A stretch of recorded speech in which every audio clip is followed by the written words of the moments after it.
The boys are back in town. Welcome to the Deadlock Podcast, episode 296. This is the only man, and I mean the only man, to achieve the Triple Crown in DPW. What's my fucking name? Jake something.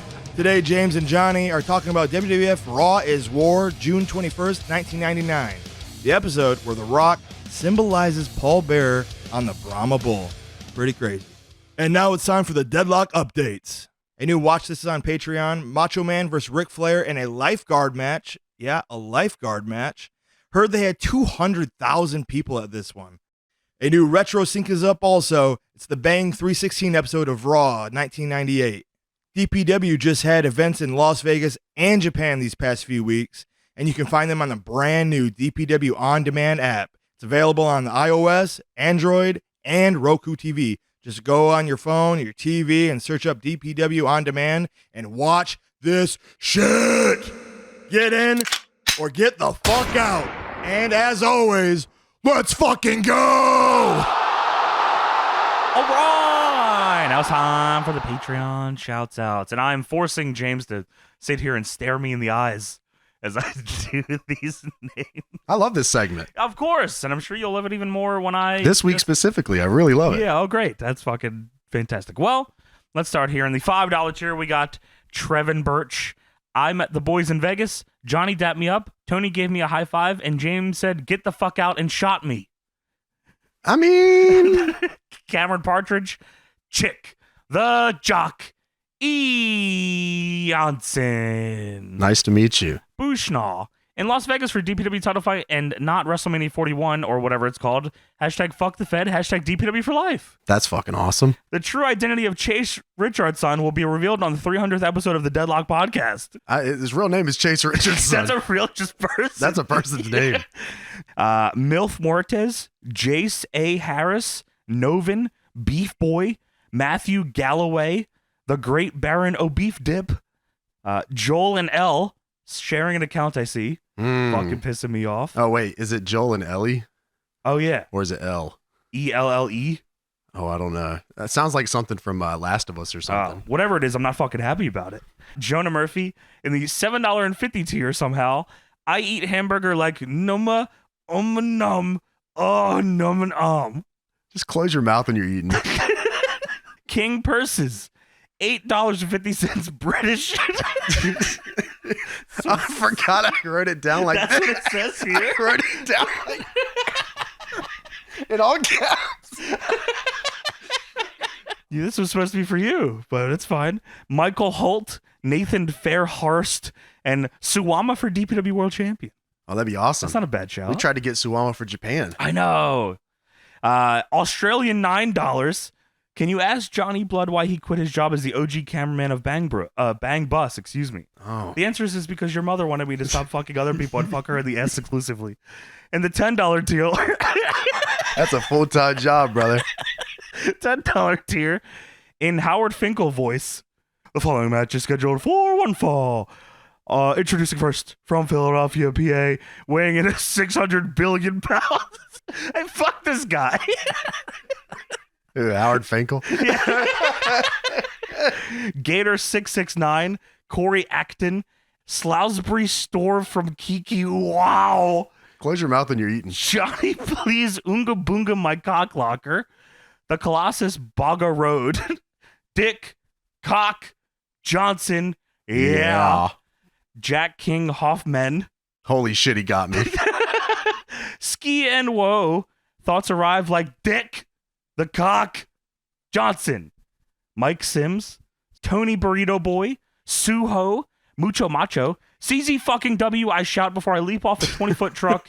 Beer belly first into flaming ring. I miss. I cover and get the third final pin. Sounds like a fucking great match. Wow, I would watch that for some sort of Chronicle series that someone watches matches for. On Patreon, especially. CZ fucking W. Tried to suck on what I thought was Johnny Schmeat, but when we got to his place, he told me he was one of the Heartbreakers.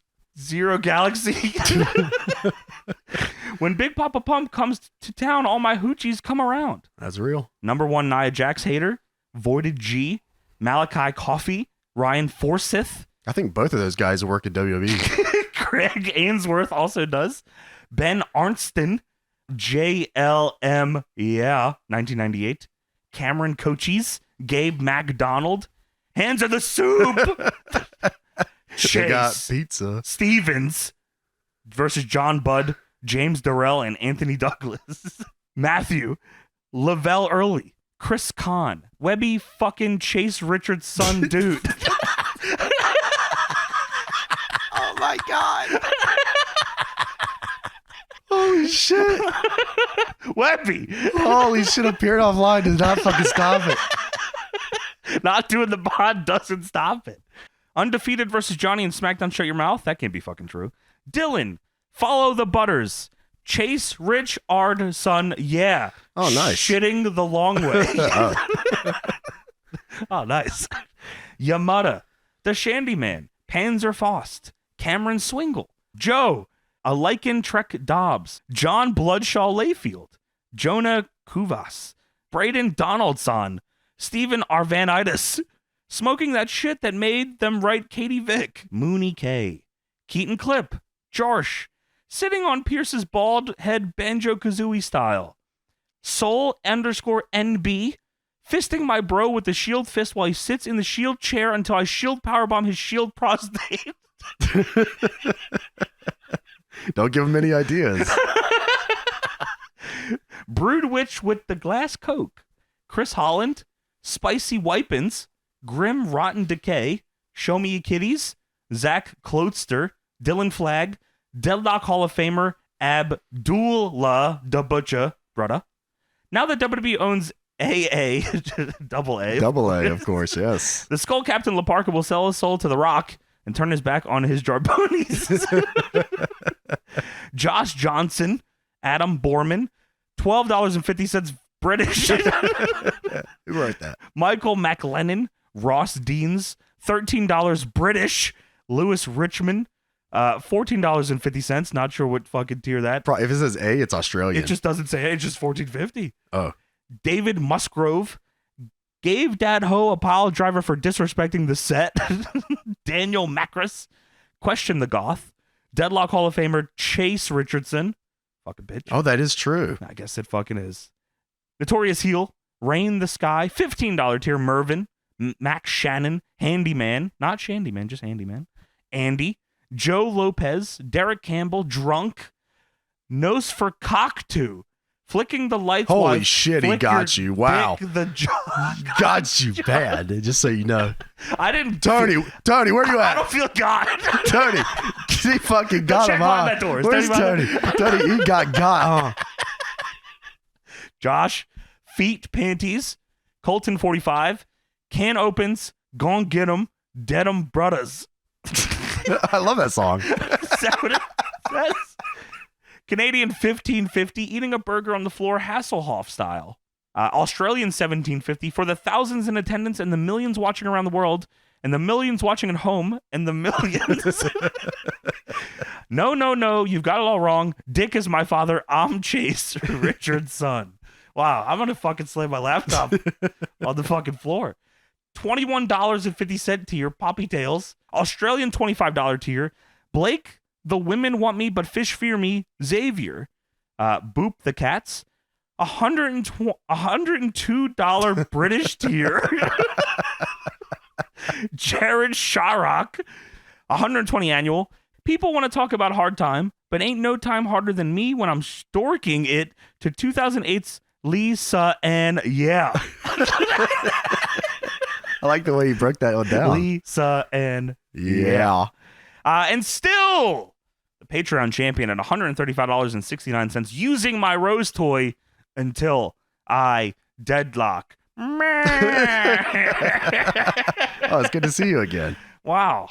You're getting off every week. You know, that's hard to do, the names. Oh yeah, I mean it's not an easy task at all. Sucks that you had to pretend to be sick and then I had to do them. That's fucking annoying. Pissed me off. All right, well, thank you for signing up, everybody. Patreon.com/deadlockpw. We are, 6,000 people can't be wrong. Join us over there now. We got so much shit. Even Jake Something recommends that fucking thing. So check it out. Patreon.com/deadlockpw. All right. Nice. Welcome Nice. to the portion of the show where we talk about the show that we watched this past week. WWF Raw is War, June 21st, 1999. And interesting way we came out into doing this episode, and this is how the show works. I'll give you a little behind the scenes, everybody. It was 4 a.m. and I jump into a call with James, and James says, "Hey, did you see that fucking thing where Paul Bearer got put on a big ass Brahma Bull symbol?" And I said, "No." And James said, "That was funny as shit." And I said, "We should watch it." And this is how we are here. And we're in Japan. We are. And it's like 1 a.m. right now. It is 1 a.m. It is Japan. James is we were supposed to record this 14 times over by this point, but I got super sick. I'm just now coming out of it. James is probably a day or two away from getting out of this. That would be awesome. That would be sick. So, but we will have more for the Japan stories and all that. Once we're out of Japan, we still have about a few days left here. So just in case anything exciting happens, I didn't want to do the Japan trip tour story without that. But yeah, so you have that to look forward to in the next one. And if we sound fucking weird, it's because we're just using equipment that we can find. Yeah, this is all stuff that we bought while we're out here to make the show happen. And it's pretty nice, though. it's super nice stuff. Yeah, we're in a nice little Airbnb, and we'll be back to normal here, but at the very least, you'll know that we're still fucking here to kick some ass. And before we get into this episode of Raw, let's take a look at what was going on in the world at the time with the Wrestling Observer newsletter. From the Observer, June 21st, 1999, Rina Miro's appearance on WCW Nitro on June 14th, while still under contract for the WWF, raises a lot of legal questions. Miro was seated in the front row at Nitro with numerous camera close-ups coming out just before 10 p.m. and a Kevin Nash interview. The crowd reacted big to her, to the point that while Nash was attempting to do his interview, there was a huge Sable chant. In addition, there was a sign posted that may have been a plant shown clearly on camera saying Sable 1, Vince McMahon 0. She was never identified as either Sable or Rina Miro. Eric Bischoff was the only one who really commented on her, just noting that he's seen Playboy and making cryptic comments, which is, he just says that right now. Oh, I've seen Playboy. Earlier in the week on the internet, Bischoff tried to tease that she, alluding to a female with blonde hair in litigation against a wrestling promoter, but never saying the name Sable or Rina Miro, was the driver of the Humvee that ran into Kevin Nash. However, all WCW announcers were instructed to, on television, not even go as far as to tease it, that it may have been a woman driving the Humvee. WCW is trying to say that she bought a ticket to the show, but her WWF contract specifically forbids her making appearances of this type on a WCW broadcast. The Miros were offered a contract released by WWF that would allow Mark to return to WCW immediately, but would not allow her to work for WCW until her contract expires in August of 2001. Where she goes to the XWF. Yeah! Hey, Sable, you want to take credit for running over Kevin Nash? And we never follow up Why on the it. fuck would she have been the one that hit Kevin Nash with a car? Because then they can have a powerbomb match. Whoa. Holy shit, you're right. Which would have been awesome now I'm thinking about it. Yeah, maybe there was legs. This one, so some of these I mentioned in a previous episode, but there's just little ones here and there I'm going to bring up again. Like this one, where Meltzer says the guy who bid $11,999.99 for Tammy Sitch's old breast implants that hardened didn't pay, so they're back up for auction. Yeah, I mean, I wouldn't pay either. In WWF news, apparently the plan for Vince to be the higher power wasn't decided until the last minute, as several were considered. Mick Foley was among these asked, and he turned it down as the plan apparently was to turn a top babyface heel. So Foley was going to be fucking considered for higher power. It's me, Vince. Even your immediate family bought it. And here's a shocker, especially for this episode, James. The beaver cleavage gimmick is in the process of being reevaluated. Yeah, I think we saw that. We do see that on this one, which maybe it should have been reevaluated from the start of making this guy a mom fucker. And by mom fucker, I mean his own mom. What if he was a good wrestler or something of that sort? Get the fuck out of this fucking show. From the Observer, June 28th, 1999, UFO is reviving the Big Van Vader gimmick for a huge newcomer named Sylvester Terkay. Holy fuck. Who has worked some small shows in the Los Angeles area as Sylvester the Lunatic, and because of his size and athletic background, has already signed a developmental deal with the WWF. This is fucking 99. Dude, imagine that dude with like the Leatherface mask on or something. Whoa, or Jason mask. Yeah, that'd be pretty fucking cool. Not Vader's. They weren't in the market of like trying stupid. Well, yes, they were. Yes, they absolutely Beaver were. cleavage was. Well, this is Japan. This is UFO. And, Oh, right. So this is fine. But they could have brought him in as Vader, I guess. But UFO is trying to bring him as Vader. He'll debut on the 629 Osaka show against Eric Ulrich, wearing the old New Japan Vader gimmick with the headpiece with steam coming out of it.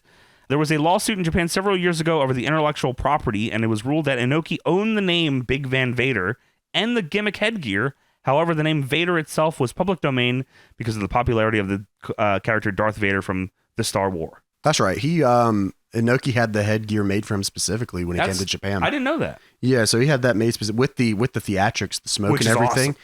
Was awesome. Yeah, I mean that's one of the greatest characters ever. I don't remember hearing much about Sylvester Terkai's run as Big Van Vader, so I can only imagine it went. Goldberg did an interview and talked about Ric Flair. He was pretty hard on Flair, and at one point said he was 70 years old and also joked about their match in Minneapolis after Goldberg speared him and lifted him up in the slam, and said that while lifting him up in the air, Flair whispered in his ear, "Remember two things. I'm a 50-year-old man and I love you." That must have been a very, very big spear.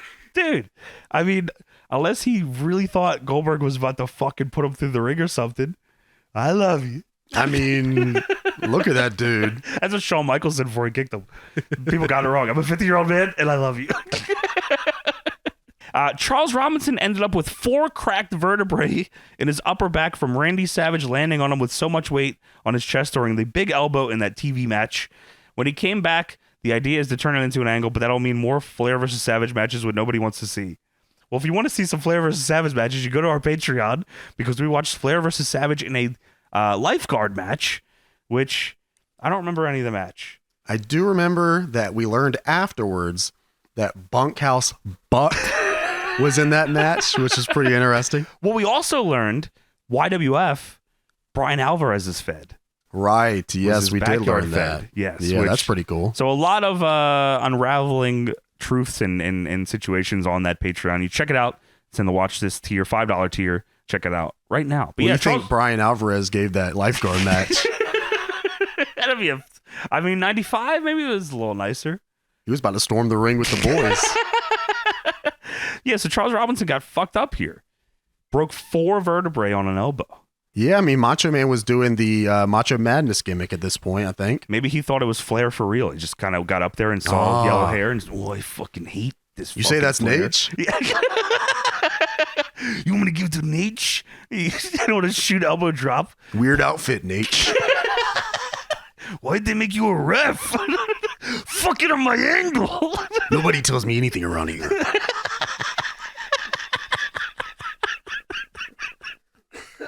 He broke Charles Robinson's back because he thought they turned Ric Flair into a ref and changed his angle.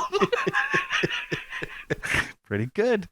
Well, that is it for the Observer portion of the show. Now let's talk about WWF Monday Night Raw, June 21st, 1999.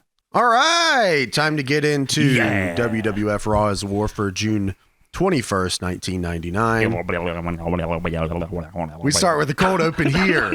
Vince McMahon says that the corporate ministry will not disintegrate. It will, in fact, not disintegrate. That's not going to happen tonight. And he says, it feels like that's like he got stuck on that odds. We got to make sure the angle is there, not disintegrating. Yeah, all right, I see that. Well, there was Rock versus Undertaker in a non-title match. Triple H ends up joining that match, and it's a triple threat, but really, it's a handicap because Undertaker and Triple H are on the same page, and Rock must win this match to earn a WWF title match at King of the Ring. Taker, we're still on the video, by the way. Taker chokeslams Rock. Chyna accidentally trips Undertaker, and Taker, of course, is fucking mad at this. He goozles her. Triple H sees this, is mad, grabs Taker, and hangmans him on the ropes, and then Triple H ends up getting hit with the rock bottom, and the Rock wins. Great finish. Great fucking finish. And I think I'm pretty sure we watched this episode. Oh, really? Yeah, I think so. Oh, that's cool. So Triple H jumps Taker after the match, and they brawl, and JR, of course, says, the corporate ministry is disintegrating. It's disintegrating. And Vince says, that's not going to happen tonight. We will not disintegrate. No, I see you disintegrating over there. You're disintegrating, son. Bitch. I don't know why I've written down disintegrated. I think they just replayed the audio thing 100 times. Disintegrated. Of course, they play the intro for Raw. Why am I the thorn in your eye? I don't think he ever gets the answer to that one, but no, cool nonetheless. It is very cool. Jeff Hardy Swanton. Jeff Hardy made it into the intro at this point. It's very early, I guess, in the Hardy's career, so that was cool to see. And as usual, a ton of fucking pyro. Just unbelievable pyro. Raw's Big War. crowd. Big crowd, big ass fucking logo on the Tron. Raw's War, million signs. One of the signs says, "Save a tree, eat a beaver." Of course, which is one of the Beaver Cleavage fans. He is going to be disappointed tonight. Wow, what a fucked up night for this guy. JR says, "Will this be the night that the corporate minister will finally disintegrate?" Disintegrate. We will not disintegrate. We will not. And JR says, "I'm Jim Ross, and I'm here with what could be the future mayor of Memphis, Tennessee's Jerry Lawler, and we're here in Memphis." God, I hope not. So we start out here with what becomes the corporate ministry town hall, which starts off with Triple H coming out in his ring gear. He comes out to Higher Brain Pattern, which is like before my time and all that shit. No lyric music. I'm very nostalgic for the Tron because it's the big HHH letters with him in the middle going woo, which I'm very reminded of WrestleMania 2000, the video game. He looks crazy. He looks nuts. He looks nuts. I love China with the glasses also. Dude, okay, I put that down here too. That China comes out with the glasses. This is like one of my favorite China looks. Like I think she's just I mean, if you gave her the world title here, I'd be like, totally, that totally makes sense. And I thought they would have. Yeah, sure. Why not? She was involved. I mean, we just saw it on the cold open, but she was involved in a lot of the main event finishes in this. Yeah, like them having her win the Rumble and beat fucking Triple H at Mania for the belt would have not. I don't think anyone would have been batting an eye. It was cool when she had the IC belt, though. It was fucking that was cool. So Triple H gets in the ring, he gets on the mic and says, "The time for talking is over. Taker, get your dead ass out here and let's do this right now." And the crowd's fucking fired up. And I was like, oh, I'm kind of fired up. They usually see 20-minute promos starting this show. I think that's why I was excited because I was like, oh, we're going to fight. I should have known better. Dude, I mean, this is the most 20-minute promo I've ever fucking seen. I should have fucking known that there was going to be just some bullshit here. So Taker comes out. Taker's theme is also fucking awesome here. This is, I mean, we talk about this era Taker a lot, but his music and his look was very cool. Yeah, absolutely. At the very least. Yeah, absolutely. And Taker comes out with the WWF title around his waist, which is fucking cool as shit. Pretty interesting. Paul Bearer is here with him as well, and they're not waiting for the beat drop or anything. They immediately walk down to the ring. Vince comes out on the stage as they're about to fight and says, "Oh, stop it. Stop it. We will not disintegrate. We will not. We will not disintegrate." Corporate ministry hit the ring to break it up, and Vince comes down. And he says, "No way. No way. No, no, no." And Vince gets in the ring and says, "I appreciate unbridled ambition and spirit, but not tonight, gentlemen." It's exactly what they would want. They would want to see the corporate ministry divided. They don't say disintegrate this whole promo. He must have forgot. Divided in two, and that's what Stone Cold would want, and that's what The Rock would want. And just to prove my point, let me ask you all a question. How many of you would like to see in this ring tonight Hunter Hearst Helmsley and The Undertaker beat the hell out of each other? And the crowd pops, and even JR says, "Yeah, hell yeah. Oh, hell yeah, hell yeah." Hey, shut the fuck up, JR. Vince says, "Well, not tonight, and not any night." And the corporate ministry is, in fact, one. The corporate ministry is fine. Well, the crowd starts chanting "asshole." And Vince says, "Shut up." Dude, he says it instantly, too. Shut up. Don't do it. Vince says there are individuals entering the King of the Ring tournament, and they're all hopeful to be crowned King of the Ring. Well, you can't always get what you want. And this year, we're not crowning a King of the Ring. We're crowning a Queen of the Ring, which and points to China. Which also would have been awesome. Me in the crowd with the time machine. Asshole. And Vince says, "And Rock, you can't get always what you want, huh?" That's how he says it, too. Let me try that one more time. Says The Rock wants to be WWF champion, and this Sunday, Rock, Undertaker is going to take you and crush you into oblivion. And that would bring us to someone else who can't always get what he wants, the new CEO of the WWF, Stone Cold Steve Austin. So Austin is still CEO of the company at the time. So the crowd pops are okay at this point. Yes. Like, everyone's getting a pretty good pop here. Right. And then CEO Steve Austin comes out, and this place erupts. They go absolutely fucking crazy. I mean, Vince says, while you were back at corporate headquarters, me and Shane challenged you to a ladder match. We'll put your title as CEO. We'll take our certificates of ownership. We'll put them up in that stinky briefcase of yours, hang it above the ring. And the first man to reach up will be the total victor and win it all. And Shane and Vince McMahon understand the corporate ladder. We understand the ladder of success. And when it's all said and done, you'll be right here where you started, at the very bottom of the ladder. Austin will bow down to the McMahons in the ladder match. Bow down. The bottom rung of the ladder and the hell you've experienced will be nothing like you will experience at the King of the Ring. And then there's awkward silence because Vince is looking at Shane. And I swear to God, Vince looks at Shane and says, "What's my line?" And tell him we're not disintegrating. Vince, you're not disintegrating. Shut up, Vince. Dude, yeah, Vince is, it's all, like, they're all standing there. The crowd's not really doing anything. Shane and Vince are having a conversation, and Vince is trying to figure out what to say. And then Vince says, "And Austin, you will bow in defeat at the hands of the McMahons in the ladder match." Bow down. And then there's awkward silence again, and Vince is like, he's about to start tugging on his ear. Like, this is getting fucked up. And then Stone Cold's music hits. So something went awry there. Dude, and the crowd pop is just, I mean, this guy is so over at this point. I can't say enough how this is the coolest guy on TV, probably. I'm not just talking about WWF Raw. Yes. He's like, he's in TV Guide. He's in magazines. He's a star. Yeah, right. Like, this is just the coolest guy in America. He comes out, he drinks beers, and he kicks his boss's ass. And he's the boss right now. And he wears a chain, and he's bald, a goatee, shorts. Who's doing it like that? Someone should start taking that and doing it somewhere else. But talking about guys that look fucking cool, Austin comes out, and they show a shot of the ring, and it's Shane and Vince, and behind them is Viscera. And Viscera is gigantic. I love this dude. Headband. I love this dude. Headband Viscera with trash bag outfit.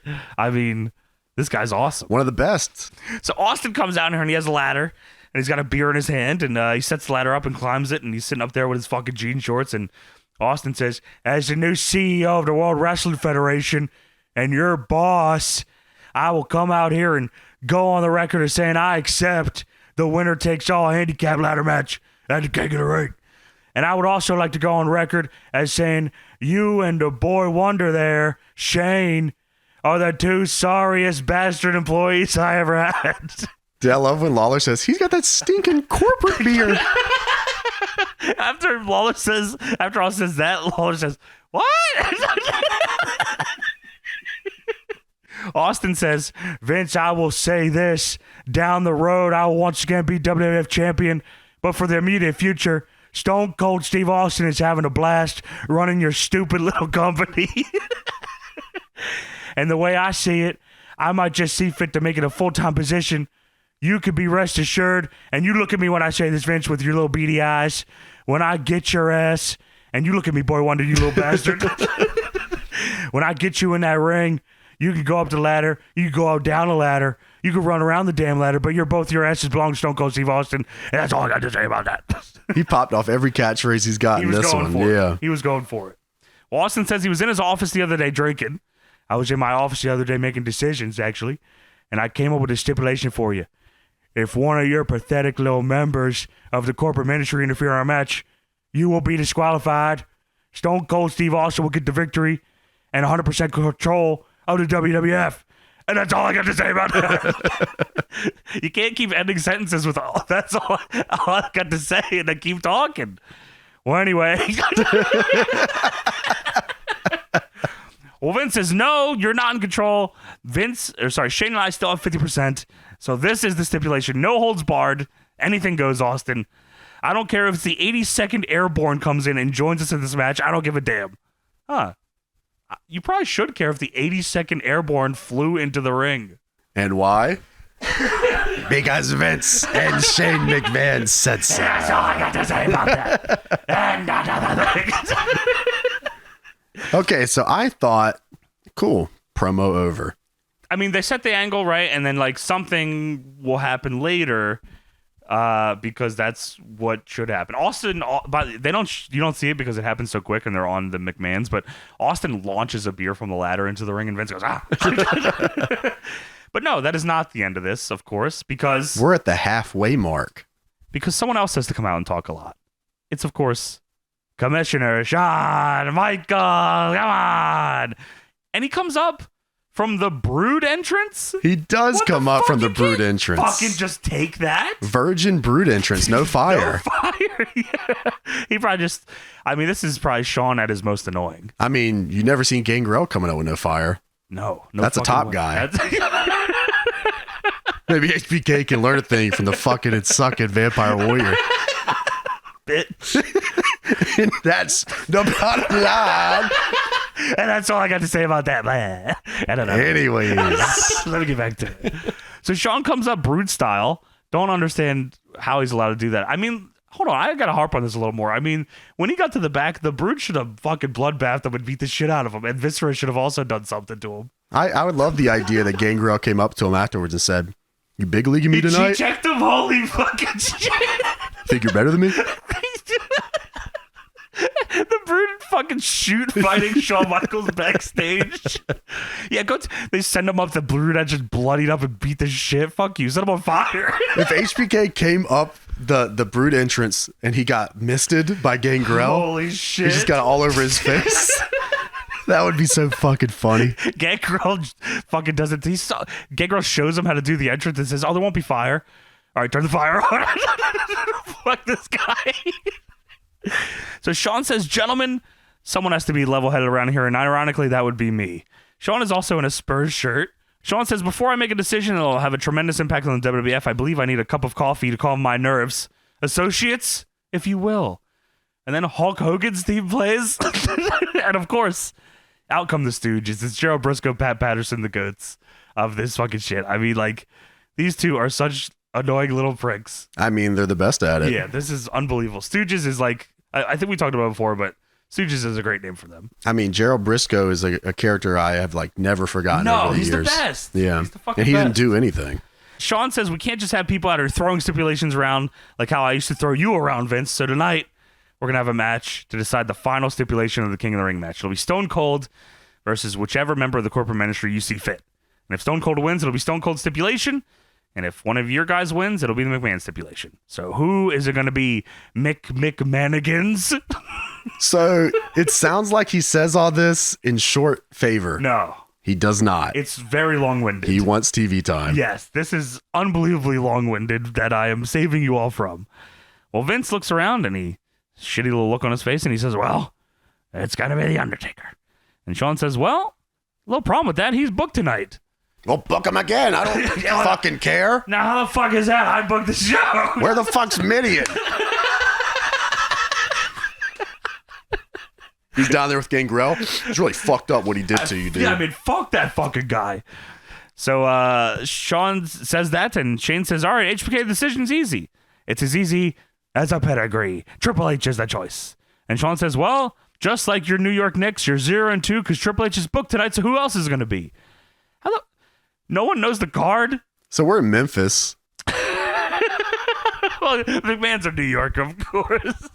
The Memphis crowd. Boo. Ooh, yeah. Yeah, man, that's tough. Shane says, "What kind of games you playing here?" And HBK says, "The Undertaker will, you know what? The Undertaker's going to defend his title against Triple H." What the fuck? Okay. And Sean says, "You still have a decision to make, so who's it going to be?" And Vince looks around and says, "You know what? The Big Bossman will kick Austin's ass." So that's what it is. It's going to be Bossman and Austin. Winner gets to decide the stip of the King of the Ring ladder match. And HBK says, "You know what? Make sure there's no other bullshit here. I think I'll be the special guest referee." Because of course he is. Right. That happens so much. Yeah, I don't know. Has anyone been a special guest referee as a wrestler more than Shawn Michaels? Good question. He's got to be up there. So Austin, still here, still on the ladder, still drinking beer, jean shorts, stinky briefcase, says, "Hey, special guest referee or not, boss man, I'm going to beat your sorry ass." And that's all I got to say about that. And that's the bottom line, because Stone Cold said so. Austin's music hits, and of course, that's the bottom line. The segment is over. If Austin says that's the bottom line, his music hits, it is time to go. It's time to stop talking. So Austin hits his shit. He's chugging beers. He throws HBK a beer. He leaves. And Shawn Michaels is now talking into a microphone again saying, "Hey, can we turn the music off?" What the fuck are you doing? Are you kidding me? Dude, Gangrel's going to have to run out on this one. Steve, I'm going to get him for you. So Sean says, Hey, Austin. like, what the Austin should come back out. Austin walks through Gorilla, and you hear HBK say, cut the music, and Austin goes to turn around, and Gangrel grabs him on the shoulder. I got him, big man. Hey, I'm gonna take the Brutavator with you. Austin and Gangrel both come up from the Brute elevator and kick Shawn Michaels' ass. Drag him down there. So Sean says, can we turn that music down a bit? I just came to my attention, Mr. Patterson Briscoe request your presence tonight in a tag team match, and I've decided to give it to him. So we'll see you, and we wouldn't want to be you. Now hit my music. So Sean's music now hits, and now Pat Patterson, Jared Briscoe, and Shawn Michaels are doing the craziest combination of dances I've ever seen in my life. They take up the whole stage. They are fucking going to town. Like, it cuts to Vince. Vince has an unbelievable crazy look on his face. He does. And it cuts to Jared Briscoe just fucking going to town. It's unbelievable. And the only people left in the ring are Vince, Shane, and Viscera, which is my corporation. And then JR says, hey, wait, look, it's Ken Shamrock. So Shawn Michaels' music is fucking playing. Ken Shamrock gets in the ring, holding a chair upside down and swings it at the back of Viscera's head and hits him and clocks him with it.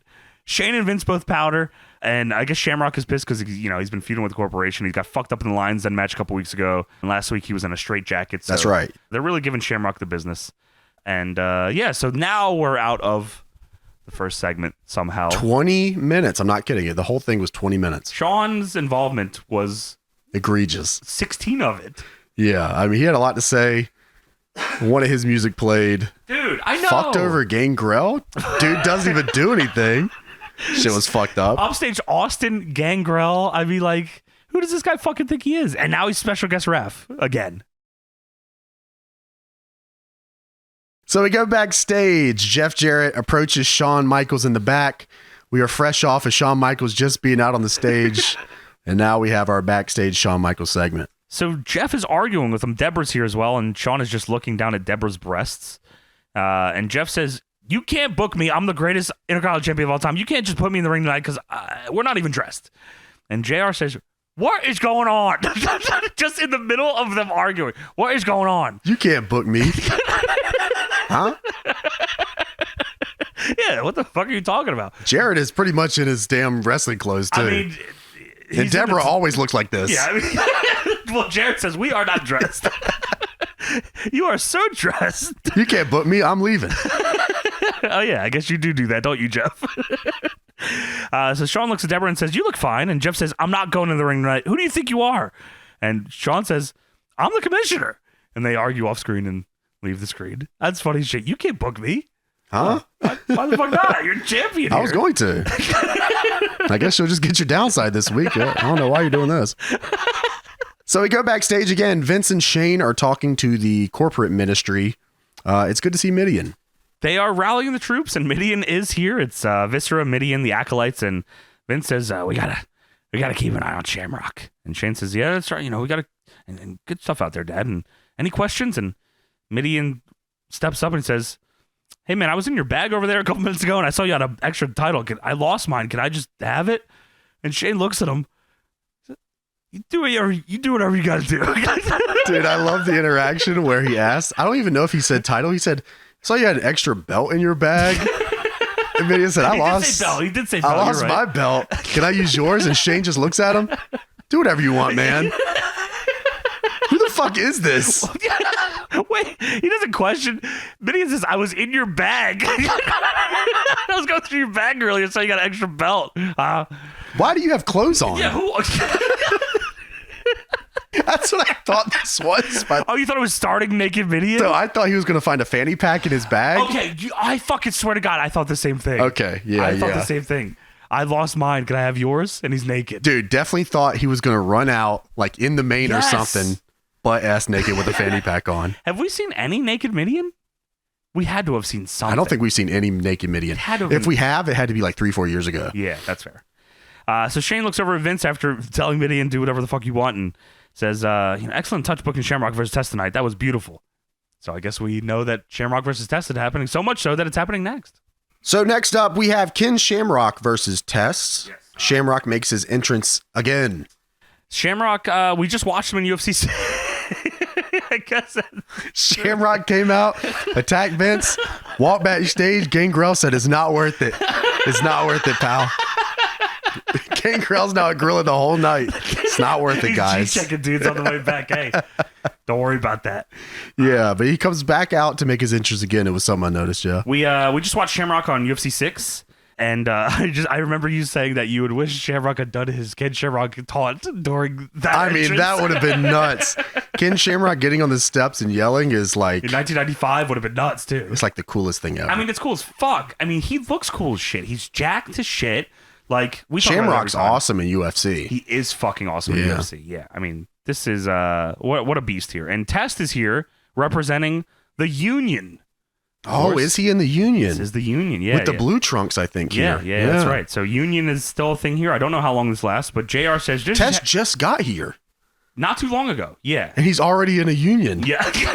You know, I got to respect that. Jesse Ventura loves this guy. Glad you finally figured it out, McMahon. Test did things right. JR says this is happening because Test went out on a date with Stephanie, and last week Test penalized... himself in a Test was penalized. Excuse me, I fucked up my own line here.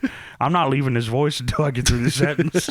Test was penalized in a blindfold match against Bossman, and Bossman kicked his ass. And then Stephanie came out and called off Bossman and made a save for Test.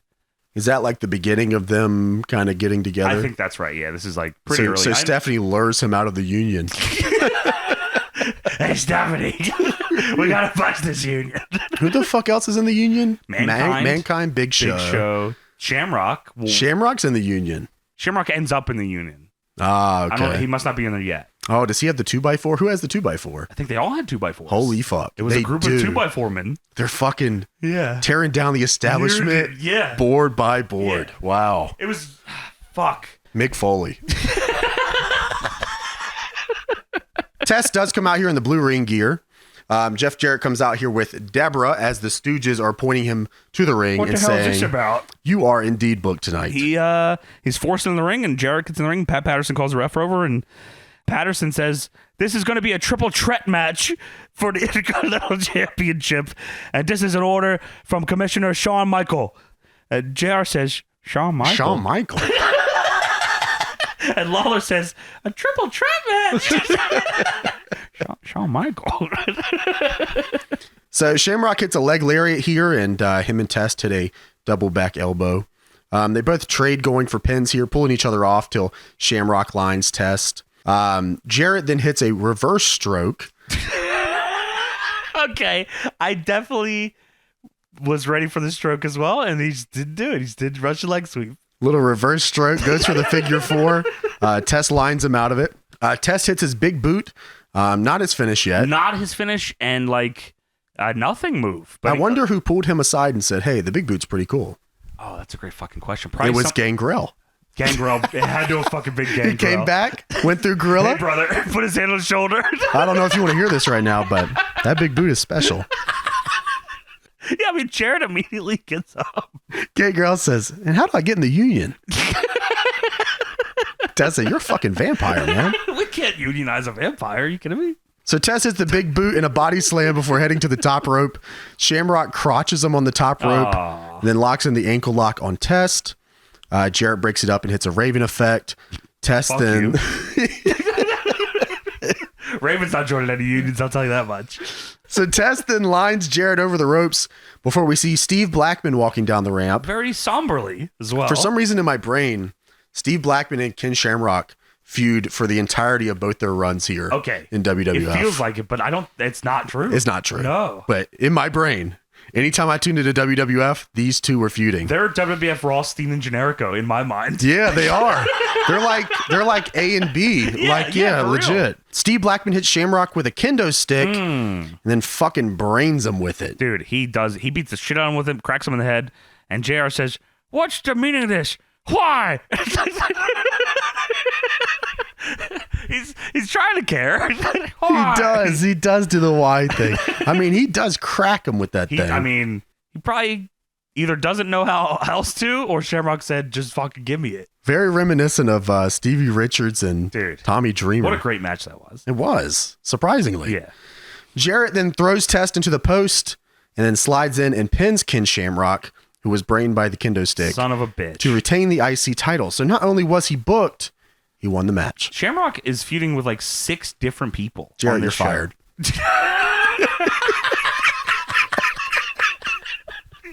Can't bug me.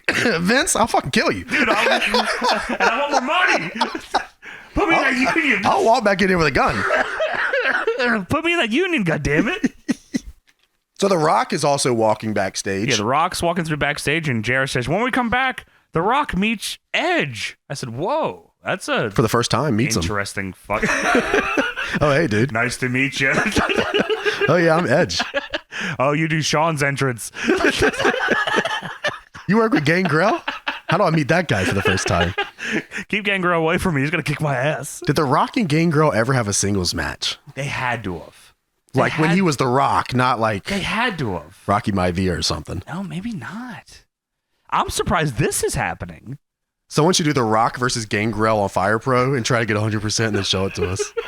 I'm interested to see if that's possible. I'm sure it's possible. And don't fucking cheat either. Yeah, no cheating. CPU sim. So we go backstage. Shamrock is being treated by the doctors. They're telling him, hey, man, you just lost 10 years off your life. Yeah, well, Shamrock says, just stay away from me. Stay away from me, man. We're just trying to do our job. Stay the fuck away from me. All right, well, we're going to go ahead and get out of here. Yeah, like, they're trying to load him on this stretcher. He's leaning on it.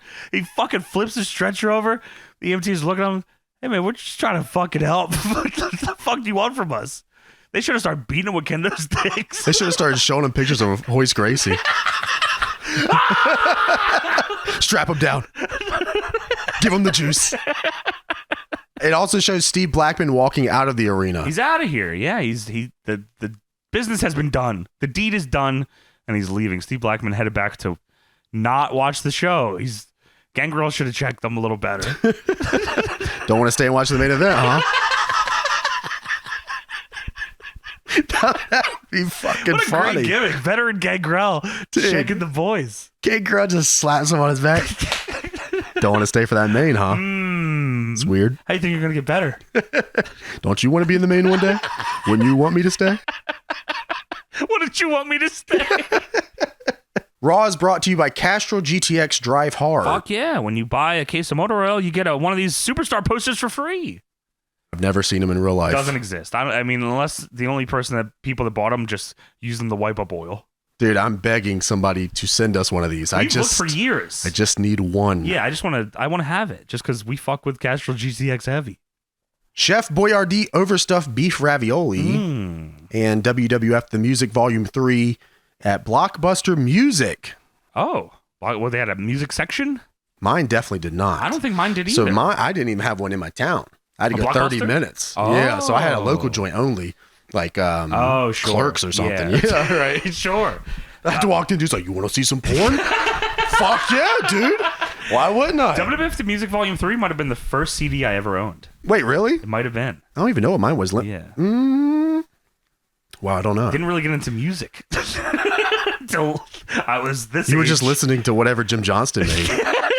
It was awesome. The Brute song was on this one. So now it's time for The Rock versus Edge. So you said this? You think this is the first meeting between the two? It probably is.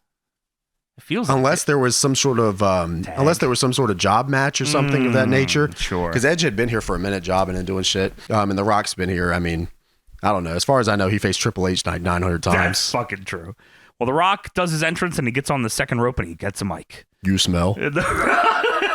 What a great fucking song. How many jar bonies do we have here tonight in Memphis? How much your bony? So Rock says, Undertaker. The Rock says that you come out here and you say you're going to drag The Rock to the learning tree. Holy fucking shit. Oh my, I forgot. We did that. Yeah, Undertaker's learning tree. Well, The Rock says he will gladly go to the learning tree with you. Pause. Take a branch off. Pick each leaf off. Take that stick and stick it straight up your candy ass. If you smell. what the Rock is cooking. And well, Edge comes in through the crowd, which is also pretty cool. I think that was one of the things that like made them super stand out at the time because no one really did that. I like that they looked around for him. Where is he? Yeah, whoa. I also like that Rock just spiked the fuck out of that microphone. He hey, did buddy. not give a fuck, dude. Yeah. You think he got in trouble ever for those? No, he probably drew like 15,000 of those tickets. Yeah, The mic is small fucking fry for my boy here. So business is looking up for The Rock. I feel like he's getting very good reactions. Yeah, and like Stone Cold is obviously on the show. He's still a huge part of the show, but they're definitely making the drive that The Rock is like an equal. So yeah, this is a very big time for Rock and Triple H in a way, because Taker's fucked. He's out soon. Yeah, he's fucked. Super gone soon. Austin's fucked soon too. Super soon. Yeah, so it's just This Rock year, and right? Triple H. It might be this year. Yeah, he's gone definitely soon. But yeah. So like, they're definitely, and I mean, Mankind's writing a book.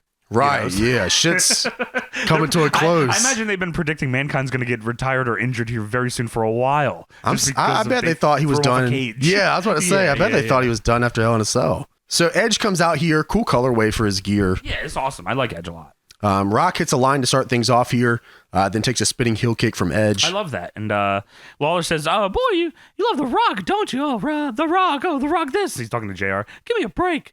And JR says, "Like you talking about to McMahon, why don't you go smooch your little rear end?"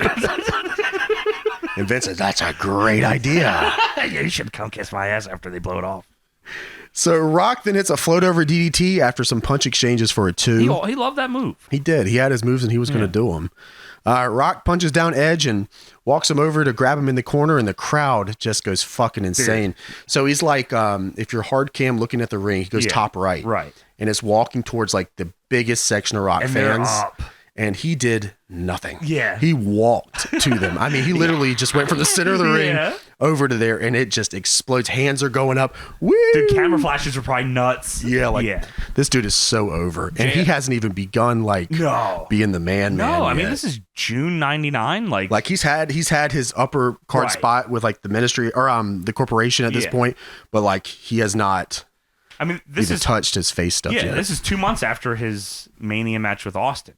Right. Where he was top heel. So this is super early Rock. And they're ready for it. Yeah. JR says, Rock would make a good vice mayor for you, Kang. And Lawler says, The Rock? And JR says, oh yeah, of course. If you smell what I'm cooking. Gangrel's fucking taping his fist. So you guys better start have some respect for people's shit here. Holy shit, man. He walks to the back. He just... All right, Jim. You need me to take care of him out there. You let me know, Rock. So Edge floats over to his feet off a belly to back and hits a neck breaker.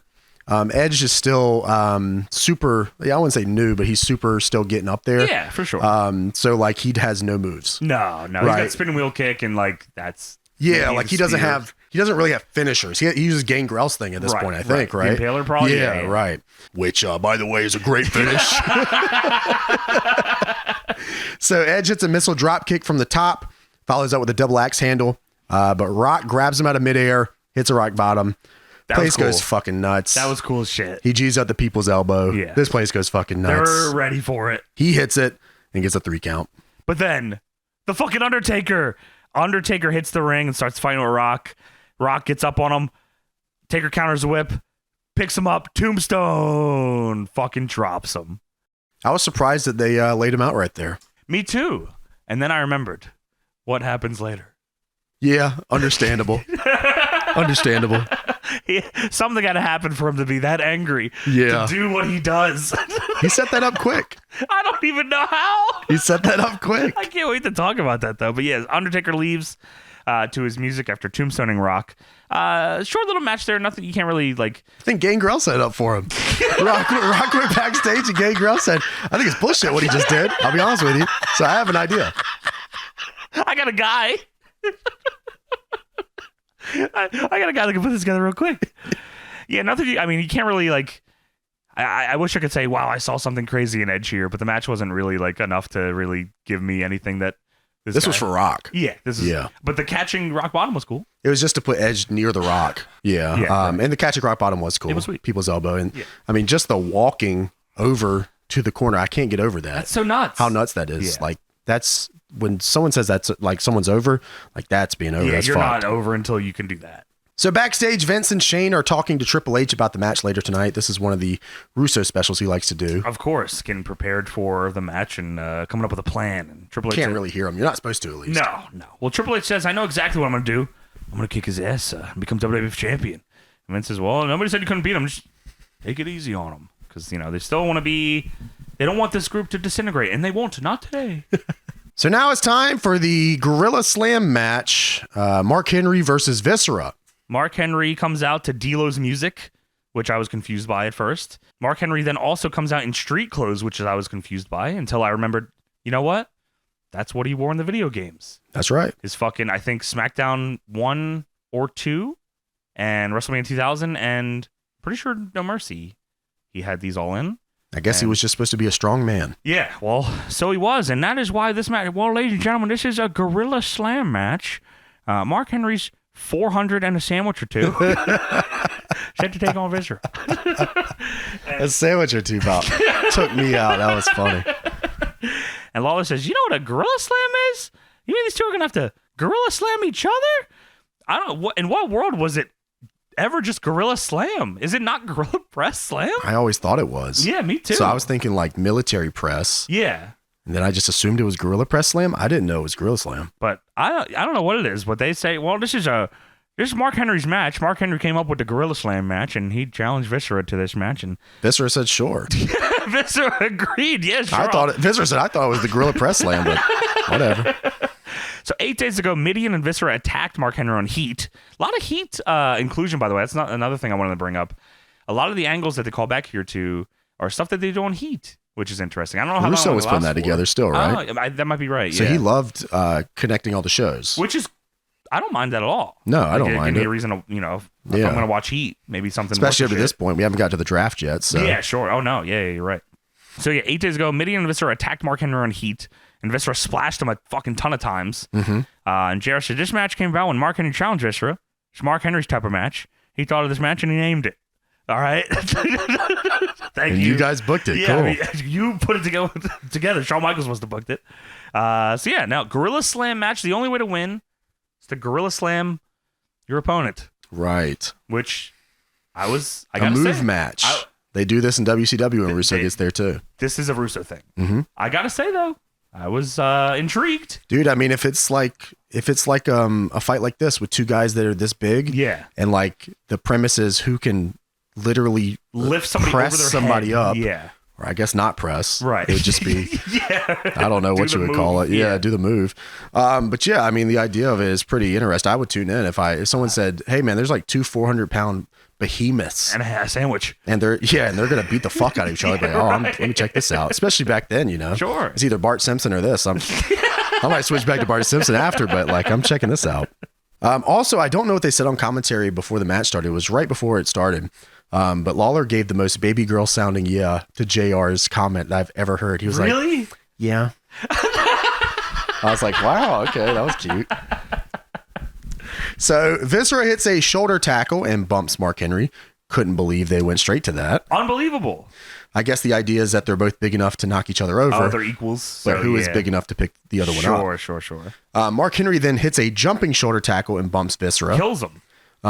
Mark Henry then picks up Viscera, but runs out of stamina as he was holding him. Damn. Viscera then misses an elbow drop, classic big man spot. Of course. And Mark Henry hits a leg drop. Dude, by the way, just going back for a second, when fucking Henry tried to pick up Viscera and drop down, I swore Mark Henry blew his fucking knee out. That would Like, suck. He crumbles. It's not like they do like the big man, like he just lays on him flat, like on top of him. They kind of just fucking both fall like shit. And I swore Mark Henry was hurt, but thankfully not. Well, I think at this time, Mark Henry held like the Raw squat record for like big men or He something. probably could have for real did this. So Mark Henry goes to the second rope, and then Viscera grabs him and spikes him head first into the fucking mat, man. Why was Mark Henry going to the second rope? He had a big idea. Splash? He was going for the Beast Mortos. Mother effing bomb off the top. Wow. He had big dreams, that Mark Henry. Mark goes to the second.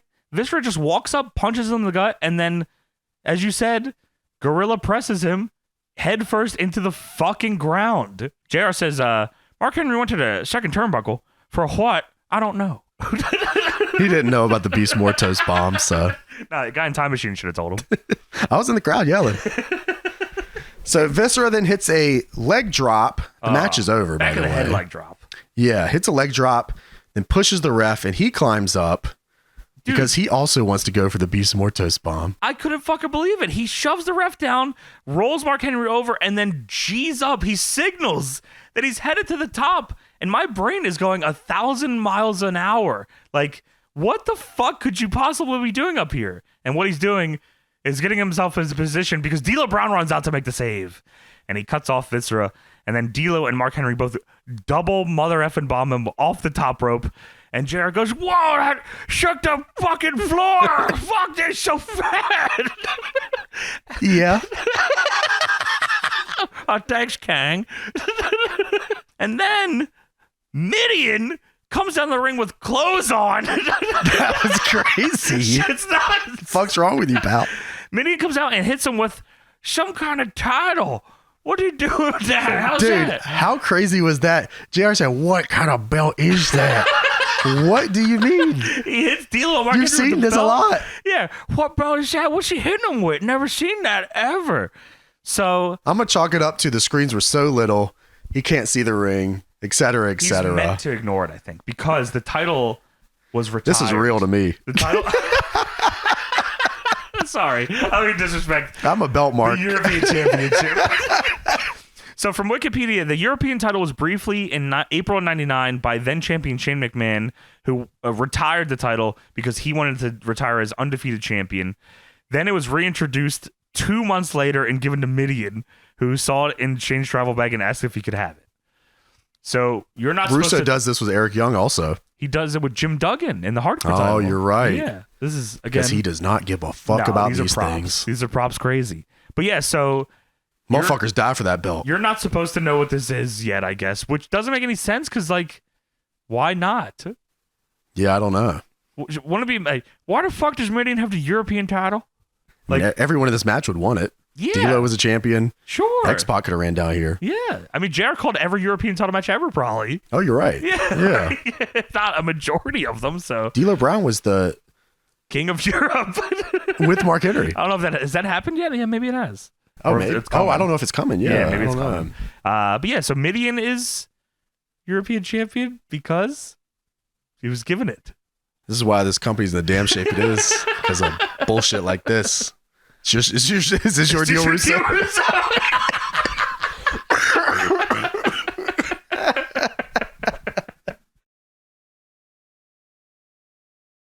So we go backstage. Michael Cole is here and says, Beaver, Mrs. Cleavage, tonight you got a big match against Meat. What is fucking going on? That's what Beaver says. So yeah, well, you got a match with Meat, and Beaver Cleavage says, why do I have to wrestle a guy named Meat? Why is my name Beaver Cleavage? He's nuzzling into his mom's breasts. Right, because they have sex. Right. And then he stands up and he takes his hat off and says, I can't do this. And some woman off screen says, Chaz, we're live. Chaz. Chaz. Fuck it. Put the hat on me. We'll do it live. Fuck it. And Beaver Cleavage walks off camera and JR says, what the hell? And then we go to commercial. I thought that was going to be the end of it, but they talk about it here. I can't believe they followed up. They come back from commercial and JR, we got a shot of commentary and JR says, you could say due to perhaps philosophical or creative differences, but the Meat Beaver Cleavage match tonight isn't going to take place. And Lawler says, oh, that's the great thing about live TV. And JR said, well, back to the drawing board, I guess. This is the end of Beaver Cleavage, I assume. And he goes into being Chaz with the boxers doing the Burning Hammer. Right. With the theme song. Where do you think, so you think Chaz, he just saw like Kobashi and he did the Burning Hammer and he said, I'm fucking done with Beaver Cleavage. Like, it's over, man. Like, yeah, you can't fucking make me do this shit. You tell Mrs. Cleavage to get the fuck out of here. Take this shit no more, man. Take this hat. Take this stupid fucking hat. I have an idea. He starts coming out with a big puffy orange jacket on. Holy shit. That would be awesome. He comes out with the big orange jacket on and they go on commentary. It's Chaz. So on June 28th, so this is the next week, Jazz ridiculed the beaver cleavage gimmick and identified Mrs. Cleavage as his girlfriend, Mariana Kamlas, in a shoot-style interview. Then they feuded with Meat and Prince Albert. And then he leaves his girlfriend on Heat, and she begged him to take her back throughout the night. And then they do the fucking angle where they say he beat her. That's right. Jesus, God. Yeah, could I just wrestle? Or? You see them fucking burning hammer? Beaver cleavage is a dumb fucking gimmick. Yeah. This guy would just want to do burning hammers and sleeper suplexes, and you made him fuck his mom. He was... And like someone has to pay for that. You can't get away with this shit anymore. And if you need Gangrel to handle this, he will fucking handle You this. tell him what to do. And Gangrel will fucking take it up with him, I promise you. So Stone Cold's walking. He don't give a fuck. He don't even know who Beaver Cleavage is. No, if he sees Beaver Cleavage, he's gonna beat the fuck shit your out mom. You got a mom, son? So now it's time for Stone Cold Steve Austin versus the Big Boss Man. Yes, special guest refs Shawn Michaels. Shawn comes out, of course, in the tiny shorts and the Shawn Michaels Wrestling Academy shirt. 1-932 train. Nice. Yeah, give that a call. Guess who's there? Who's there? I think Danielson's there. Spanky.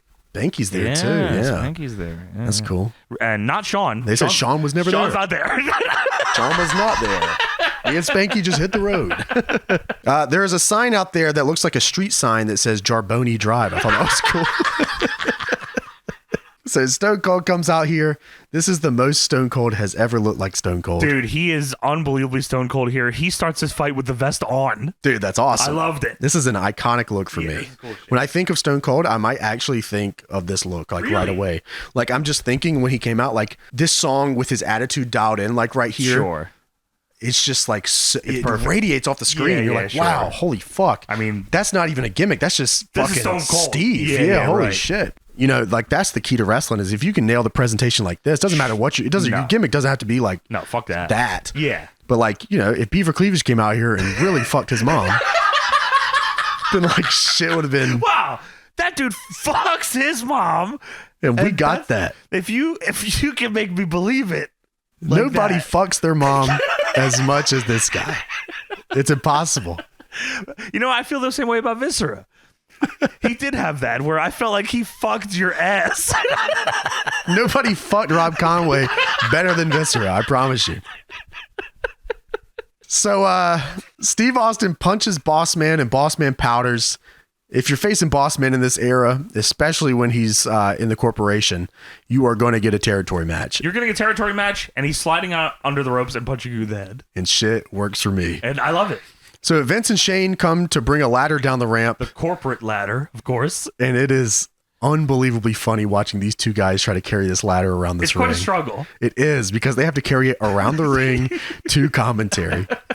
So Austin comes from behind and gloms Bossman, and Vince and Shane run away, leaving the ladder. Of course. Austin then uses the ladder on Bossman and throws Bossman into the ring to hit a double axe handle. My goat. I mean, what the fuck else is he going to do? Vince and Shane are once again bringing this ladder down to the spot. They had to reassess the situation because Austin chased them away. They ran to the back. So Lawler then says, "Hey, Vince, come on over here. Come here." Oh, dude, oh my God. And JR says, oh, Branch, come over here. Woohoo. Yeah. No, Lawler says, "Shut up. Fuck you fucking bitch. Oh, we're in Memphis, bitch. Yeah, you know what Get him, boys. Yeah, kick his ass. Oh, fuck. Holy fuck. Oh, he fighter coming over to Why? So Shane gets on commentary after they set this ladder up. Yes. And says, "Yeah, King, what's up?" Oh, hey. Yeah, Vince is also now standing like on the ladder. Yeah, he sets the ladder up beside commentary and he's standing on it, right? Interesting. Steve Austin and Bossman are now fighting outside the ring, of course. Austin throws Bossman into the table and then walks over and flips the ladder that Vince is on, and Vince takes a huge bump on the announce table. Dude, throws his arms back crazy, lands on the table. Did the table break?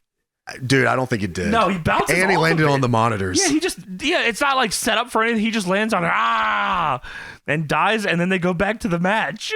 Fucking crash and burn. That was awesome. It was cool as shit. I mean, funny idea, great execution. Yeah, just tremendous. Bossman then sends Austin back inside, and Jarrett says, I don't know if he's all right. Kang, why don't you go give him mouth to mouth? I don't care. My mic isn't working. Oh, good. Shut the fuck up then. Fucking mic isn't working.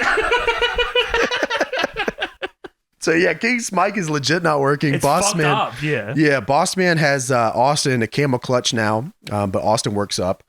Sadly, Bossman hits an elbow and brings him back down into a nerve hold. Lawler says, go check on Mr. McMahon and see if he's okay. And Jarrett says, I'm busy. You check on him.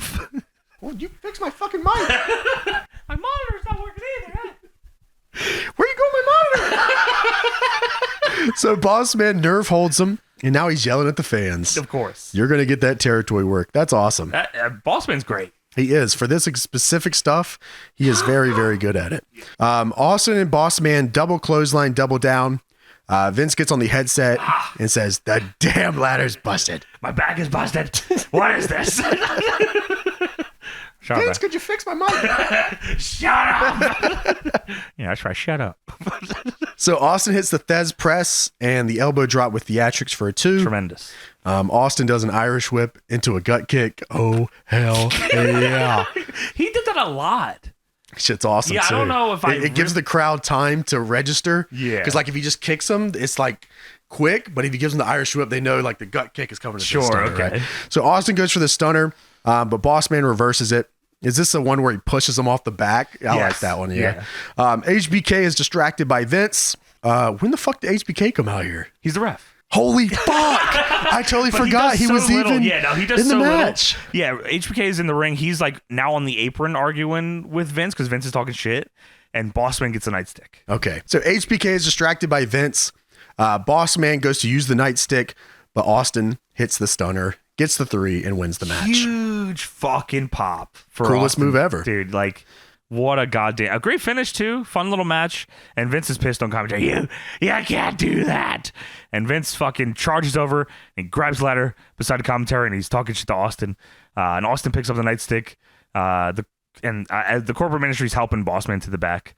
And Vince and Shane also leave up the ramp. And this is so fucking funny. They throw Austin a beer, but he's asking for the mic. So to ask for the mic, he's holding the nightstick, and he fucking uses the nightstick as a mic and says, "Give me a fucking mic." That was awesome. And Austin gets an actual mic and says, "Vince, you and that son of a bitch are next." And that's all I got to say about that. And now he calls for beers. So Austin drinks some beers. Crowd goes nuts. HBK drinks a beer too. Dude, Austin smashes 2 beers on his head and drinks them. On the top of his head. Yeah, this is a real beer bash. It's been a long night. Hey, fucking Hey, bring the Vampire Warrior down here. That was during the break. So during the break, the corporate ministry kicked Bossman's ass backstage. So Steve Austin and HBK get beers, and Bossman gets his ass kicked. They're stomping him out literally in the hallway. It's not like in the corporate ministry locker room. He's in the hallway getting stomped out by Viscera, Midian, the Acolytes. Shane and Vince. Yeah, Shane and Vince are also taking shots at him. Vince, I swear to God, was throwing punches at him, and Shane was going, yeah. Vince slapping the shit out of him, man. Yeah, like, what the fuck? Poor Bossman. You know how it goes with the corporate ministry. Blood in, blood out. I guess that is true. And Midian, I wish Midian was naked here stomping about. That would be great. I mean, that would have changed my life. So now it's time for Val Venis versus Prince Albert. I'm not into this era of Prince Albert, by the way. Like into as in you don't like? Like, yeah, I think the tattoo stuff was kind of corny, and I think like he didn't have anything that made him cool. No. Right. So like I remember it a lot though. No, because it's a memorable gimmick or a memorable gimmick. Sure. That way. But no, like it wasn't. A-Train's his best gimmick. Yes, I think A-Train's awesome. Yeah, I mean, A-Train kicked fucking ass. But as we said, Val Venis is here. This gimmick, I mean, this whole fucking segment here, by the way, is like death. Like No one could care less about this. Okay, so this segment is dead. The reason this segment is dead is because they just saw The Rock. They just saw Steve Austin. Yeah. HBK. Undertaker. Triple H was here. Yeah. I don't want to fucking see Val Venis. Well, Val Venis is here and he storms the ring. He says, Pritchard, send them out now. Jimmy. Jimmy. There's too much hoopla, Jimmy. Pritchard, as in Bruce Pritchard, of course. Right, it's a shoot. Pulling the shoot. So he no typical Val Venis promo. He's pissed here, and he's Big pissed. podcast guy. Pritchard. Tell him. So Albert and Draws come out here. It's supposed to be Val Venis versus Prince Albert. Draws is at ringside. Albert's gear is fucking insane looking, by the way. Yeah, it's got a big zipper. Just breasts. You can unzip them. You can unzip them. JR says, well, Val said he was going to use Prince Albert's body like a canvas. Earlier tonight, Prince Albert picture-in-picture promo said, do I look like the type of person that's afraid of being a canvas? Am I the type of person that's afraid of pain? While this picture-in-picture promo is happening, I guess they didn't know this was going to happen here because Val Venis dives on top of Draws and Albert and it cuts off the promo. Just didn't care. It didn't give a fuck. So it's supposed to be a match. Prince Albert comes out here with the tongue. And Draws was random. Draws is his boy. Prince Albert's the Pierce guy, and Draws is also the Pierce Homeless. guy. Yeah. Hungry. He throws up. So JR says they gave him a nose piercing. It's a nice one, too. That's cool. I mean, they could have gave him a shitty one, right? Yeah, instead they just gave him a nice one. All right, cool. That's cool. Maybe that was just like a test. Like, okay, the next one costs money. That one's free. Ah, sure. Okay. But the next one has to be your penis. I don't like that. All right. No, I definitely don't like that now. Doesn't matter what you like. So Venus handcuffs Draws to the post. Yeah, he dove on him, sent Albert into the ring, hit the money shot, handcuffs Albert to the bottom rope. The fuck is going on? So Val Venis then goes to open the briefcase, which is holding all the stuff for tattooing. Of course. And he can't figure out how to fucking open it. He can super not open it, and he's taking forever. He's doing his best to go into the piercing and tattooing kit, and JR says, how much did you pay for your piercing, Kang? Are they expensive? And Lawler says, you want to see mine? And JR says, no. Oh, okay. Val, as you said, goes into the piercing and tattooing kit. It takes him fucking forever to open this thing. And Val Venis has a tattoo gun. And not only does he have a tattoo gun, but now he's pulling out Prince Albert's ass. So Val dips the tattoo gun into tattoo ink and begins to tattoo Prince Albert's exposed ass. And Albert is mad. He says, and I quote, I'm going to kick your ass, Val Venis. He's defacing me. So Prince Albert doesn't have tattoos. No. But he does tattoos. In fact, I don't even know if that's true. I don't know if it's true that he doesn't have tattoos. Yeah, actually, I don't know either. But he's being defaced. He gets them. He does give. Yeah, he gets them. Giant Bernard. Yeah, Giant he has a ton Bernard. Of them. Prince Albert. JR says Val Venis is tattooing the rather pimpled and hairy backside of Prince Albert. The crowd, as Val Venis, is tattooing the WWE logo. The new one. Yeah. The legit WWE logo for some reason onto Prince Albert's ass. He was securing that job for Raw. Takes fucking forever. The crowd could not care less. Like, they're not even like, yay, fuck these dudes or anything. They're sitting there. No one's even standing. Because I don't think anyone knows what's going on. It's on the Tron. Well, I don't think a lot of people, like, they were channel flippers. Sure. So, like, they were flipping on to see Steve Austin and The Rock and Undertaker. They did. And they are not watching this. They were already on. Yeah, right? Yeah. So, like, I don't know what the fuck this is. I don't know why this guy's tattooing this guy's ass. Shit's weird. Yeah. Sitting there at 10 p.m. up with the family. Hey, there's Val Venis tattooing Prince Albert's ass. For a long, long time. I mean, it's fucking forever. So Venus then punches both of them after he finishes the WWE tattoo and leaves. So X-Pac, Road Dogg, and Kane are walking. The DX, of course. The last members of DX are here, all three of them. It'd be cool if Kane got the idea here. Yeah, I mean, Kane, you just got to change it up even just a little. Just one color change. One palette. So the rescue of the week is brought to you by the U.S. Coast Guard. China, obliterates Road Dogg with a chair. She brains him and Hardcore Holly and wins a triple threat match on Heat last night. That's a world champion to me. I'm in. I'm taking it. Briscoe is backstage beating the fuck out of Pat Patterson. Come here, bitch. He's throwing Come punches here, at him. bitch. Dude, he's throwing punches at Pat Patterson's hands and gets out of control and starts throwing body shots for real in his stomach. And Pat Patterson says, "Whoa, hey, what the fuck?" Chill. Super Soaker presents King of the Ring. Charge it, pump it, soak it. Dude, I love the Super Soaker. It was cool. It was awesome. I would super fucking pump it and blast it right into my buddy's face. Yeah, I mean, we had a bunch of the off-brand ones too, and they were more dangerous than anything. Dude, those had no give. Like they were, you could pump that forever. Yeah, you could. Yeah, those hurt like a motherfucker. So now it's time for X-Pac, Road Dogg, and Kane versus Mr. Ass and the Acolytes. Mr. Ass. So they say We Road call him Dogg and Mr. X-Pac are the two surviving members of DX. X-Pac is set to take on Hardcore Holly at King of the Ring. Road Dogg is set to take on China. And Lawler says, for some reason, Kane likes X-Pac. And Jarrett says, a lot of people like X-Pac. Me. And Lawler says, what? He can't believe it. And Jarrett says, well, Mr. Ash thinks he has a restaurant quality behind. And Lawler says, you're an ass man, aren't you, JR? Everywhere I go, I hear people say you're an ass, man. Fuck you. They say on commentary that basically DX is dead at this point. Yeah, these are the last two guys holding on for hope of the dreams of DX. They could have really killed it if they had Pedro Morales let NWO come in here and whoop their ass. They would have had no fucking chance. No. How would they ever survived? Mr. Ass and the Acolytes joining Pedro Morales. Dude, also, they should be the Ascolites here.